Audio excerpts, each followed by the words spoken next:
नमस्कार। होपफुली आप सब अच्छे होंगे। डर मतलब मैं एक बार कहीं पे शायद किसी ऐड में था यार, या कहीं पढ़ रही थी कि जो डर होता है ना, पूरी दुनिया ही एक डर का कारोबार है। और एक्चुअली सच भी यही है, पूरा डर का बिजनेस है। अलग अलग चीज़ों से डर। उदाहरण के तौर पर थोड़े टाइम पहले क्या हुआ, जब मैं बोर्ड की ड्यूटी दे रही थी क्लास के अंदर, वास्प इंग्लिश में और हिंदी में ततैया, कॉमन भाषा में हम ततैया बोलते थे। यहाँ आई जहाँ मैं रहती हूँ, यहाँ पे इसको टाटिया भी बोला जाता है। और हम लोग भोजपुरी में या बिहार में उसको, मतलब भोजपुरी में बेसिकली, पूरे बिहार में तो मैं भी नहीं जानती, बिरनी बोलते थे। Yellow colour, yellow orangish colour का होता है, जिसने मुझे 3-4 बार इनफैक्ट आंखों के पास भी। और खैर वो हादसा बात की बात है।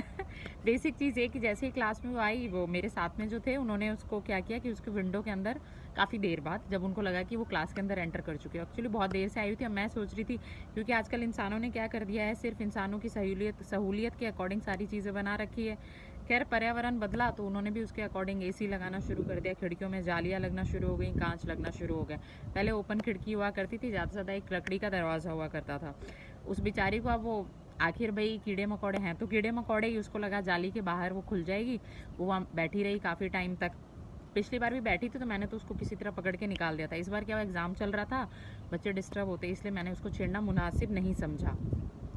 थोड़ी देर बाद जो मेरे साथ में थे उन्होंने उसको खिड़की के साथ ही अंदर, मतलब जाली के साइड में, क्योंकि जाली बाहर की तरफ थी, उसके उधर खिड़की थी, विंडो थी, बंद कर दिया। अब मेरी नज़र उस पर थी, रीज़न कहीं वो मर ना जाए। हालांकि ठीक है, वो इतनी जल्दी नहीं मरते हैं, उनकी अच्छी खासी लाइफ स्पैन भी होती है। और वो जाली से हवा तो आ ही रही थी, ऑक्सीजन उसको मिल रही थी, बट फिर भी मुझे लग रहा था यार वो तड़प रही होगी विंडो के उसमें, दब चुकी है, वो हिल भी नहीं पा सकती। फिर जो साथ में थे उन्होंने यही कहा कि बच्चे डर जाएंगे, और डर के मारे, और यही चीज़ बचपन में भी हम लोग भी क्या करते थे, इनफैक्ट मैं भी करती थी। ये सारी चीज़ें, कॉकरोच और ये सारी चीज़ देखते ही मतलब एकदम दहशत हो जाती थी, स्पेशली लड़कियों के अंदर। तो ऐसा लगता है कि तीसरा वर्ल्ड वार हो गया, और बस मतलब वो इधर उधर। और ये हमें बचपन से सिखाया भी इस तरह से जाता ना कि ये अच्छा नहीं है, ये बुरा नहीं है, या ये खतरनाक है, तो हमें डर, हमारे अंदर डर को पैदा कर दिया जाता है। और यही मतलब मैं उस ततैये के वास्प को देखकर मैं यही सोचे जा रही थी कि अगर हमें किसी ने बताया ही नहीं होता है, हमें किसी ने ये सिखाया होता कि देखो तुम रिएक्ट नहीं करोगे तो वो भी तुम्हें कुछ नहीं कहेगी। मैं जब इसी साइड, मुझे याद है थोड़ा टाइम पहले घूम रही थी, तो बसंत के मौसम में ऐसे भी जहाँ घास होती है वहाँ छोटे छोटे कीड़े घुमा करते हैं, सर के ऊपर मंडराने लगते हैं। तो पहले मैं क्या क्या करती थी, उसको यूँ हटा रही हूँ, अब वो मैं जितना उसको हटाऊँ वो इतना और आते जाए आते जाए। तो एक मैम है, प्रोफेसर हैं, वो आईआईटी में प्रोफेसर थी, उन्होंने बहुत अच्छी बात बोली कि योगिता तुम उसको छेड़ोगी फिर वो और ज़्यादा आएंगे, तुम उनको इग्नोर करोगी, बिल्कुल ध्यान ही नहीं दोगी, तो वो जैसे हैं अपने शांत रहेंगे, तुम वहाँ से गुजर जाओगी, वो एज इट इज़ वहीं रहेंगे। और बिल्कुल बात यही अप्लाई होती है कि जब हम किसी को नहीं छेड़ेंगे तो वो फालतू में हमें क्यों तंग करेगा। देखिए इंसान की बात अलग है, मैं इंसान की बात नहीं कर रही।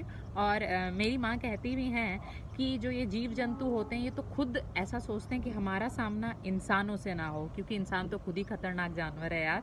एनीवेज, इस डर को मत बना के रखिए अपने मन के अंदर, डर को निकालिए और एनालिसिस कीजिए, सेल्फ एनालिसिस कीजिए, क्योंकि हर चीज़ का यहाँ कहीं ना कहीं सॉल्यूशन है डर के बगैर।